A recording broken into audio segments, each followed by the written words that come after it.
Hey people, welcome to another episode of Bible Q&A. Today we're discussing, are you God's favorite?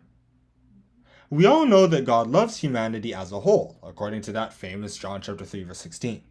And yet, there are numerous places in the Bible that show that Jehovah does love some humans more than others, just as almost every teacher, even if they say otherwise, has some students they like more than others. For example, the psalmist told us, "Remember me, O Lord, with the favor that thou bearest unto thy people. O visit me with thy salvation." Psalms chapter 106 verse 4. Also, just as many people love to visit their childhood home, God loves to visit his home, Mount Zion, more than all the others. The psalmist also said, "For the Lord hath chosen Zion, he hath desired it for his habitation. This is my rest forever. Here will I dwell, for I have desired it." Psalms chapter 132 verses 13 to 14. However, since Jehovah made the whole world, the land on which Mount Zion sits is meaningless. It's his people that are truly his home. Once again the psalmist said, "Thou shalt arise, and have mercy upon Zion, for the time to favor her, yea, the set time is come." Psalms chapter 102 verse 13. He can't have mercy on a mountain, but he can have mercy on his children that spiritually inhabit it. Also, just as some people will buy their parents' home or the home of a particularly important celebrity so they can maintain it, God has said that he will take care of the people he calls home. He'll protect them from developers who want to move them out, as the psalmist explained here. "By this I know that thou favorest me, because mine enemy doth not triumph over me." Psalms chapter 41 verse 11. If they're in trouble, he'll defend them in court, according to Psalms chapter 34 verses 17 to 19. For example, one of God's first favorite people were the Israelites. Reminding them of Abraham's promise, Moses told them, "For thou art a holy people unto the Lord thy God. The Lord hath chosen thee to be a special people unto himself, above all people that are upon the face of the earth." Deuteronomy chapter 7 verse 6. He saw Abraham, liked him, and promised to form a nation out of him, according to Genesis chapter 12 verses 1 to 3.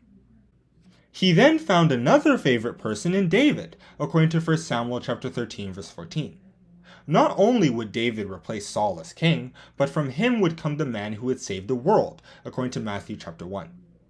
Clearly, God not only protects his favorites, but also blesses them, according to Psalms chapter 29 verse 11.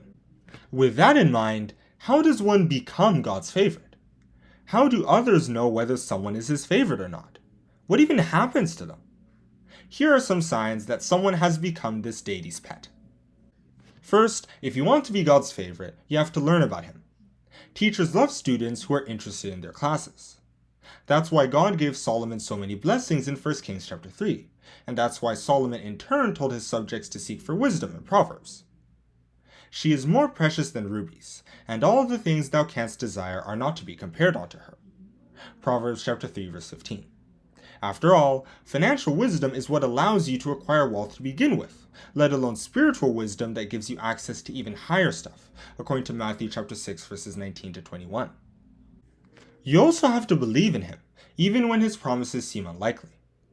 God told a farmer about a never-before-seen weather event that he would need a century to prepare for, and yet he went and built the boat needed to survive it in Genesis chapter 6. God also told a man in his 70s with a barren wife that his descendants would number in the millions in Genesis chapter 15 verses 4 to 5, and yet Abraham believed him. Then, once they believe in those promises, no temptations can shake them out of it. Satan promised Jesus, another favorite, all of the kingdoms of the world, and yet he didn't budge in Matthew chapter 4. He asked his followers to do the same in Luke chapter 18 verse 22, and James told Christians to enjoy such temptations at the beginning of his epistle. "My brethren, count it all joy when ye fall into divers temptations, knowing this, that the trying of your faith worketh patience." James chapter 1 verses 2 to 3. There's no worker a boss loves more than one who does overtime. Now, it's true that some students don't do all that much to become their teacher's pet. They might just be attractive, wealthy, or the child of someone they liked. All they need to do is stay out of trouble and they'll be best friends with their teacher.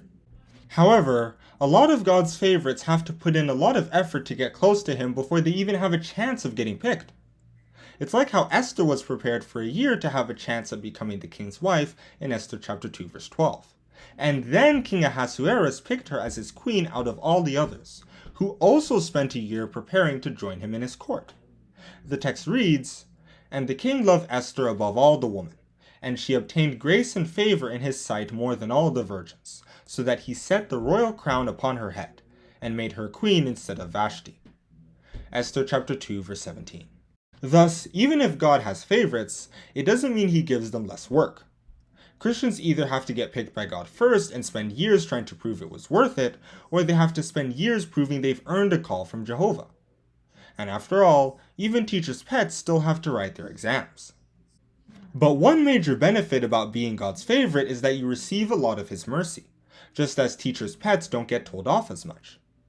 St. Peter, describing the softer treatment Christians get from God, told us, "But ye are a chosen generation, a royal priesthood, a holy nation, a peculiar people, that ye should show forth the praises of him who hath called you out of darkness into his marvelous light, which in time past were not a people, but are now the people of God, which had not obtained mercy, but now have obtained mercy." 1 Peter chapter 2, verses 9 and 10. And that is where I'm going to stop with this Bible Q&A. Are you God's favorite? If you learn about him, believe in him, resist temptation, and win him over with works, you might just be his favorite student. Thank you for listening. Don't forget to like and subscribe.